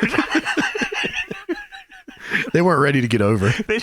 Billy Gunn should have came out with the Acolytes riding on his ass. They weren't ready to be over. That sucks. Someday. They'll get it someday, those guys. So X-Pac gets on the mic and says, hey, I'm going to come out here and bitch about being screwed out of the tag team titles. What do you say about putting your belts out right now? Come on. And Mr. S says, you're damn right we accept you, punk. So the Acolytes are confused. I'm confused. Commentary's confused. Commentary says, what? It's a six-man tag. And the tag titles are on the line. And Road Dogg says, it's just like you Acolytes speaking through your ass. And then they start fighting. Is this your deal, Russo? So things break down here, and X-Pac misses a Bronco Buster. Right on his fucking asshole. Mr. Ass tries to use a title, but it doesn't work. And this is just all over the place. I mean, they everyone's got fighting. no time. No, this was just to do this angle. They probably had more time, and they said, fuck it, man. You guys have two. Fuck you guys. The fucking Val Venis thing went too long. And Cut commentary, bury X-Pac. They do, man. So X-Pac grabs the title, but Mr. Ass hits the... We put the belt on Mr. Ass.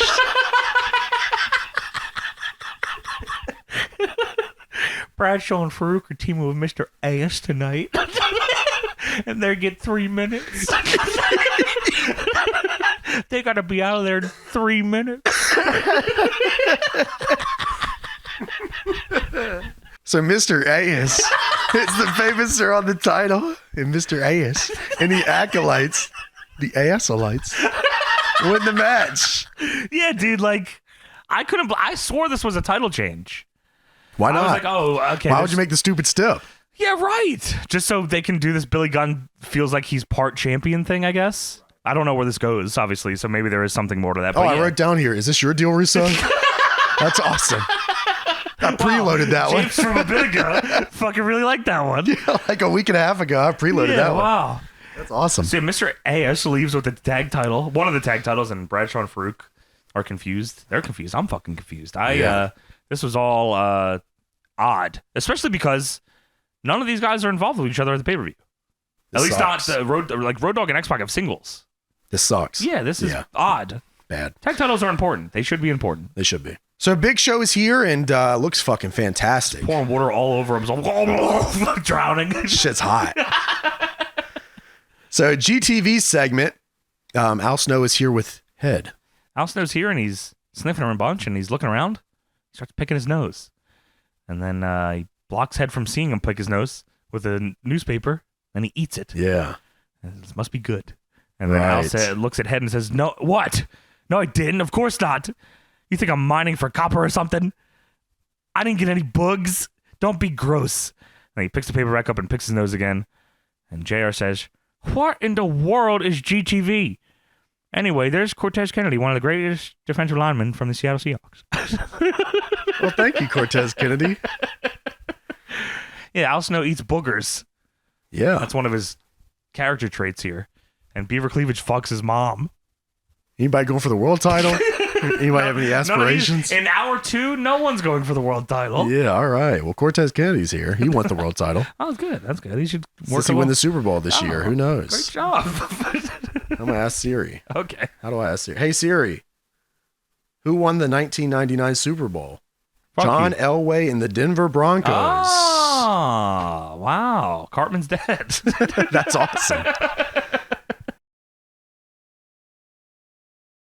So now it's time for Big Show versus Hardcore Holly. Yes. Big Show will face Kane this Sunday at King of the Ring. And JR says 2/3 of the earth are covered by water and the other third are covered by the Big Show. I thought that was awesome. It was awesome. So 8 days ago in Heat, Hardcore Holly shoved Big Show, and Big Show one-handed showstoppered the shit out of him. And then last night on Heat, Big Show and Kane were in a 4-way match, and Bob Holly came out and fucking brained Kane with a chair and then hit Big Show in the back with a chair.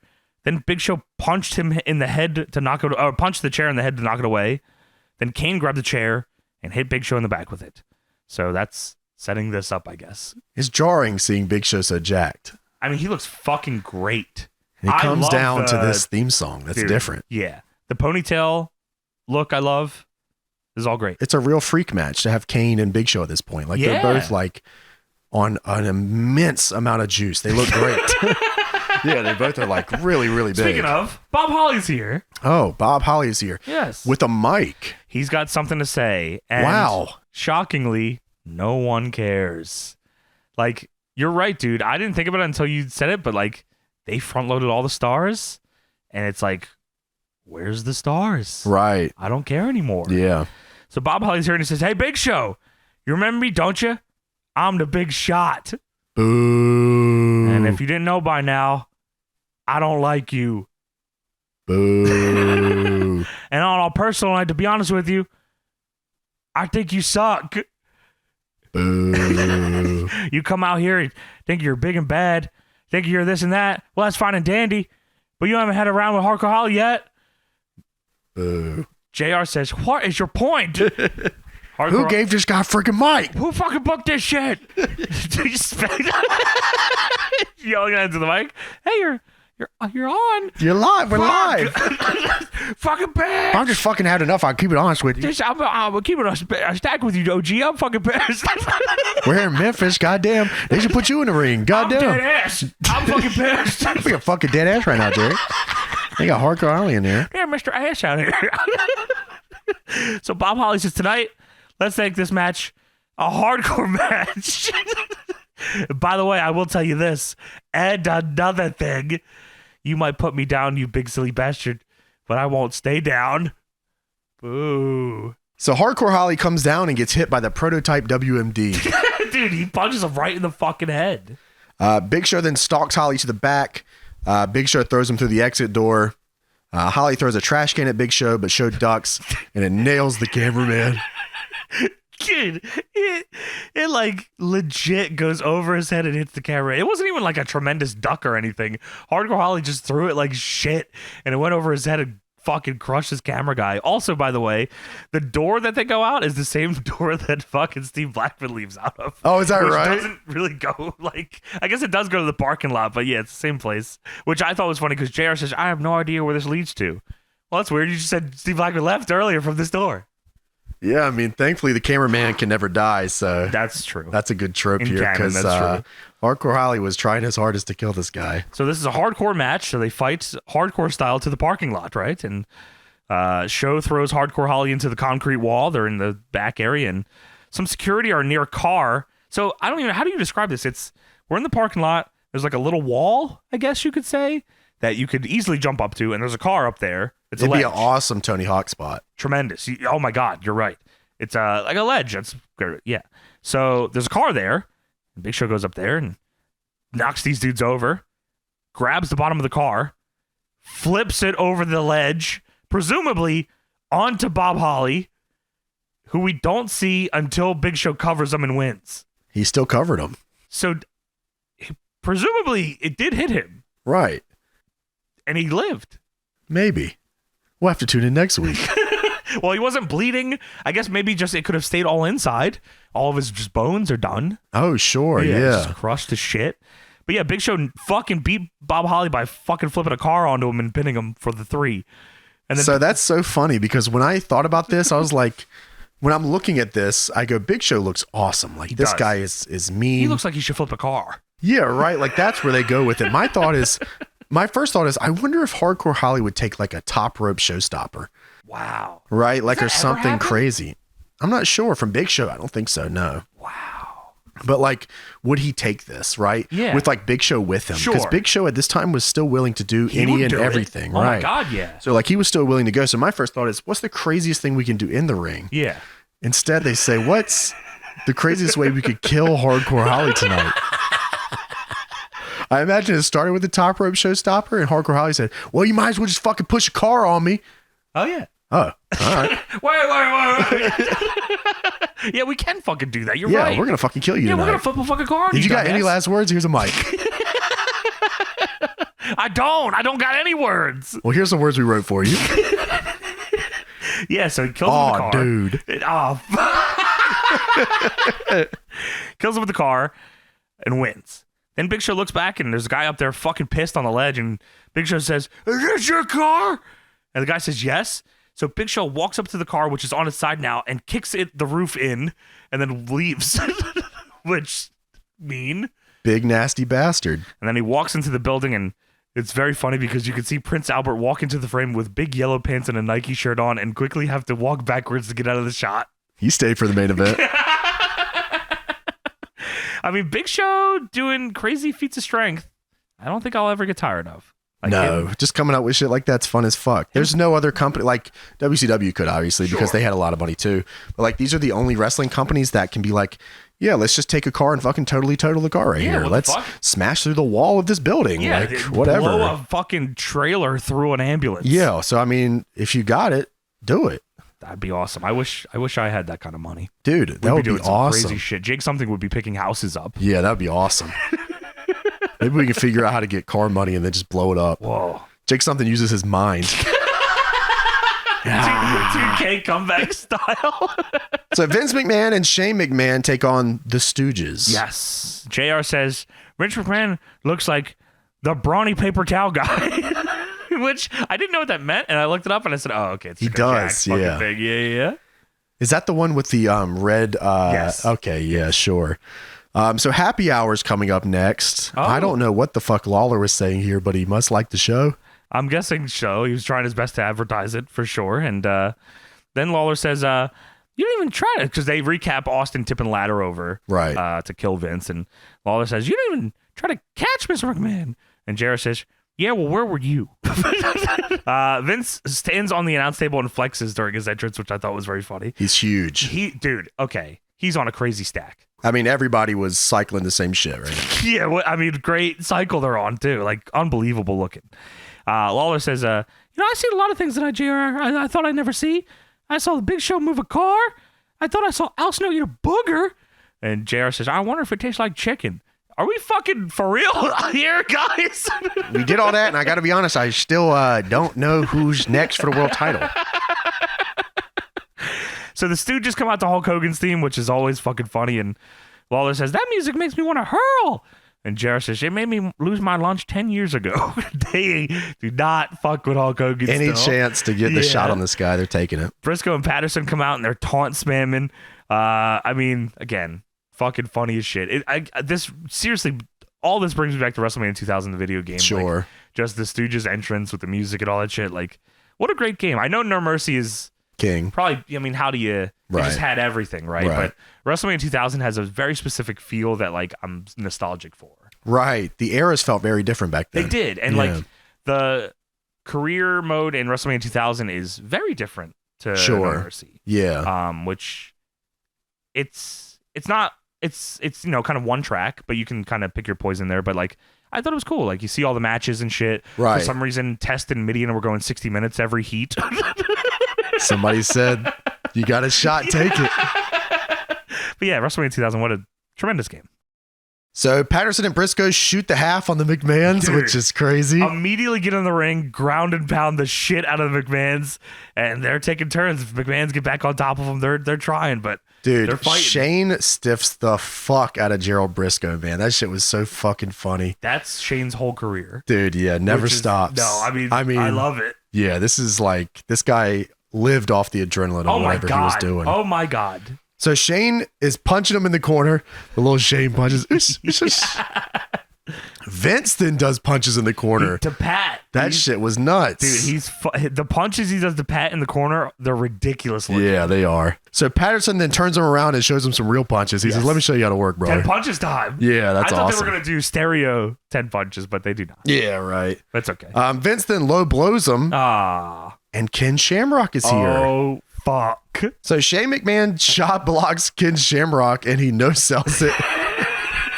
And Vince is sprinting up the ramp. Yeah. He's so gone. I've never seen Vince move that quick ever. That was so funny. The shot of him sprinting up the ramp was funny as fuck. Because the last time you see Vince, he's low blowing Pat. Then the chop block happens. Shamrock turns to Shane and he grips him. And then the next shot is Vince is halfway up the ramp. So Shamrock belly to belly Shane and kills him. Runs up the ramp to chase Vince. Shamrock's run is hilarious, by the way. Dude, He yeah. runs like he's got shit in his pants. Yeah. Rodney and Pete Gas come in to help Shane. Yeah, Briscoe and Patterson are kicking Shane's ass. Rodney and Pete Gas hit the ring, and the Stooges start fucking them up too until the biggest man I've ever seen in my life. I've never seen a man. Look at the size of that ham hog.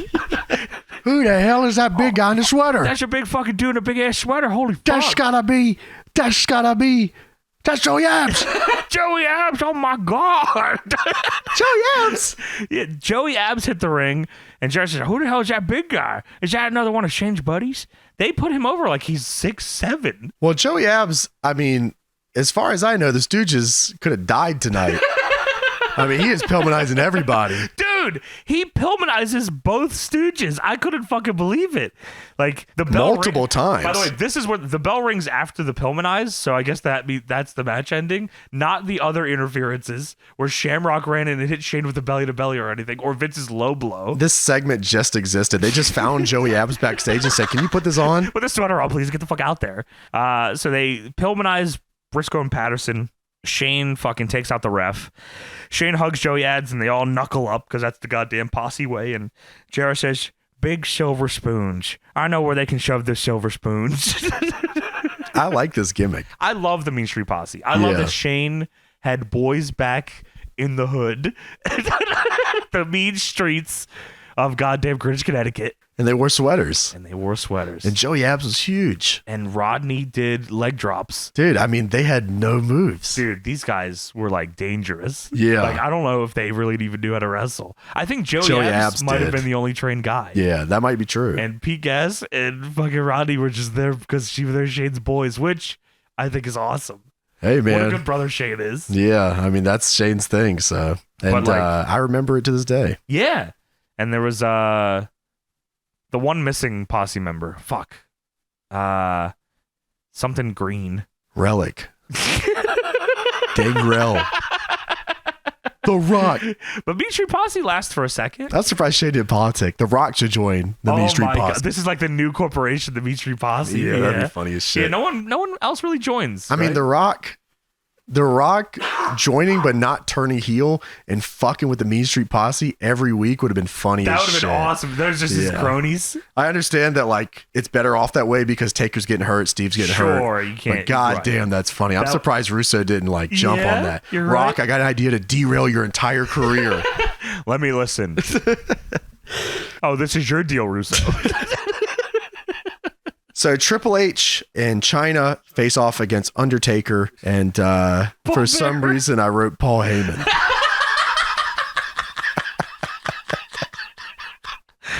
Why? I oughta. See, it's split screen with a trust shot of them walking to the ring separately. Taker and Paul Bearer.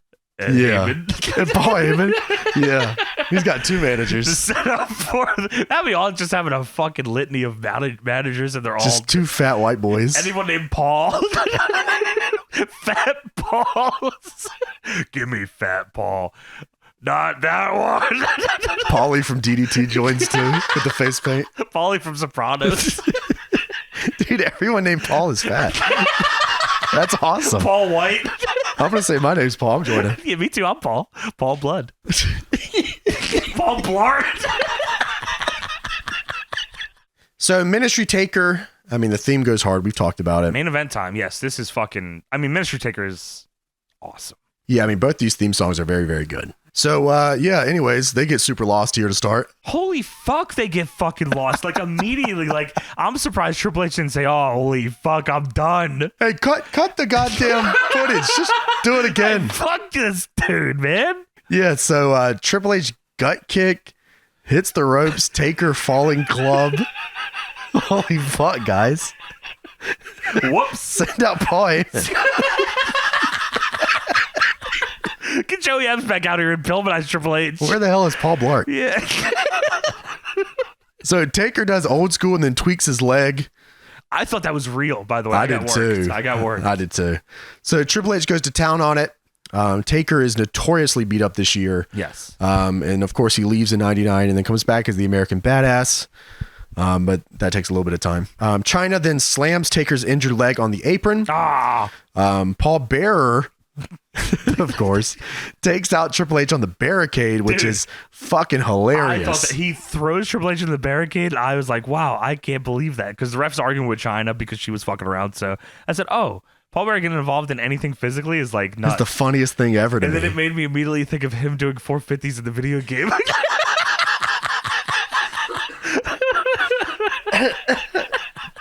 And I wish he would have did that here. Oh man, dude. I mean, the way that he grabs him is so fucking funny because Triple H is massive. There is not like two body compositions this different that I've seen in a while. They both can be described as massive. Dude, yeah, and he grabs him and throws him in there and does a little taunt afterwards. Like, what a beast, man. Fuck you, Hunter. Thanks, Percy. Percy Pringle. That must be tough. Fucking big guy named Pringle. Dude, no way. He would fucking own that shit. I don't know, man. If I was called Johnny Sandwiches and I was a fat little kid, I would have been in trouble. People respected Percy, though. Yeah, that's true. That's true. He had his little ROH stint. Dude, he did the fucking... He got work rate cred. Percy had his little ROH stint. That's what they say about Jamie Noble. The Carnage crew ate all the sandwiches. My Xavier. Oh, fuck. Carnage crew ate all the sandwiches. Oh, man, that's fucking funny. Holy shit. So Triple H does the figure four, and Taker does the sit-up goozle. That's awesome. Taker then hits a choke slam on Triple H, and China comes in with a chair, but Taker stops her. Yes. And then The Rock slides in. Holy fuck. And he hits a rock bottom on Taker. Dude, yes. The ref's distracted. Taker goes ahead, Triple H with a chair. Triple H gets the boot up. Rock slides in. Rock bottom to Taker. Bell rings. So Rock points up to the sky. And then a gigantic Brahma Bull symbol comes down. And what I mean is, if you're familiar with the Undertaker symbol, that is this, except it's a gigantic The Rock Brahma Bull logo, full color, and smoking. Theatrics. Smoke coming out of the Brahma Bull's nose. Could this be a sign from God? Dude, I mean, Undertaker was clearly pissed. He said, wow, this is way fucking cooler It's super fucking than cool, anything man. I've ever done. Yeah, what the fuck? I'm taking that time off. God, I'm going to the learning tree. New gimmick. Yeah, you just killed my shit, Rock. I got to reset. So Rock is stomping on Paul Bearer. He goes to hit the people's elbow and Taker. Taker does the sit up, and then Rock kicks him in the chest and hits the people's elbow. And JR says, I've never seen anything quite like this. A snorting Brahma Bull symbol. They emphasize symbol. They emphasize symbolizing many times during this doesn't even look like a cross. No, it's just a big head. Yeah. Rock punches Paul Bearer in the balls. Dude, he does. Spread. That's the best Rock spot. Legs spread, punch the balls. Rock reaches over as the symbol comes down and drags it into the ring, leans it against the ropes. Very reminiscent of when they did the thing with Taker and Stephanie. Dude, him punching Taker in the cock and then fucking Percy in the cock. You don't gotta do that to my man. That's so funny. Yeah. The corporate ministry come out to try to make the save, and Rock bumps them all around. And then Bossman is here, and Bossman is on the Rock side, and he's attacking the corporate ministry, and he's here to stand guard on the ring as Taker powders. But Paul Bearer, Percy Pringle, is Big left purse in the ring. And the Rock grabs Paul Bearer, and he throws him against the symbol. And the symbol, the big Brahma Bull symbol, somehow has latches for handcuffs. Perfect position in this shape of cross. That's kind of crazy. Seems like only the work a vampire could complete. One that fucks and sucks. Fangs and bangs. So the Rock handcuffs Paul Bearer very symbolically on this sign with his arms spread out, much like Raven. The Rock has symbolized this candy ass piece of trash. If you smell, I love the WWF. I love that shit. It cuts over to JR. He's doing Fist bump. double middle fingers. Take that, Hogan.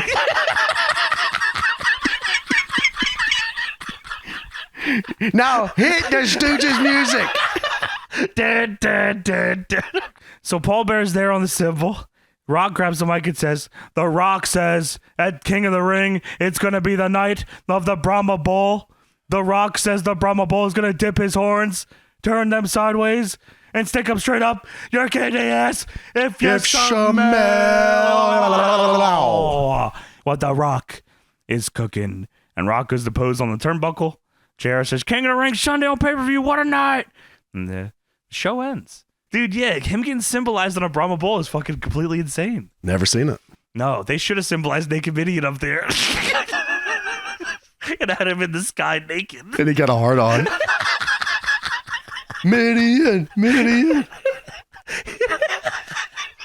Cheer for him. Yeah, I mean, crazy fucking visual. The smoke coming out of the Brahma Bull was awesome. What a great touch. They should have had the smoke going when Paul Bearer was on there. I don't think they did that. No, it would have went up his ass. That would have been fucking funny as shit. Yeah. Yeah. I mean, this is a very 1999 episode. Yeah. Where they care about the stars and everything else is kind of fucking whatever. I mean, they try to give everyone on the show an angle. Yeah, which hurts That was and Russo. helps. That was Russo's thing. Yeah, I mean, once everyone on the show at every given point, the show has to end with like 10, 15 people in it. Yes. That's like his staple. Even at TNA, 10, 15 people. That's true.